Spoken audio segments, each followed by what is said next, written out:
सबसे ज़रूरी जो चीज़ है एक्यूट पैंक्रेटाइटिस में या लबलबे के सोजिश में कि इसमें एडमिट होना बहुत ज़रूरी है। पैंक्रेटाइटिस में बहुत सीवियर डिहाइड्रेशन हो जाती है, पानी की कमी होती है और यहाँ तक कमी होती है कि ये पेशेंट को की मौत का बाइस भी बन सकती है।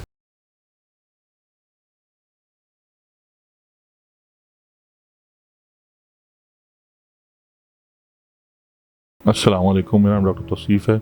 हम डिस्कस करेंगे कि एक्यूट पैंक्रेटाइटिस का इलाज जो कि बहुत ज़रूरी है, जिसमें लोग ये गलती करते हैं कि एक्यूट पैंक्रेटाइटिस को समझते हैं कि आम मैदे का दर्द है और आम उल्टियाँ लगी हुई हैं, तो वो डॉक्टर से कहते हैं कि हमें घर की दवाई लिख दें और हम घर चले जाएं।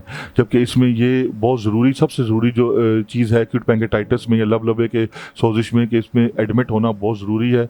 खाना पीना तर्क कर देना चाहिए, फ़ौरन आईवी लाइन डलवा के आईवी फ्लूइड्स का स्टार्ट करना और आईवी एनाल्जेसिक्स का स्टार्ट करना चाहिए और पेशेंट को मॉनिटर करना बहुत ज़रूरी है, क्योंकि पैंक्रेटाइटिस में बहुत सीवियर डिहाइड्रेशन हो जाती है, पानी की कमी होती है और यहाँ तक कमी होती है कि ये पेशेंट को की मौत का बाइस भी बन सकती है।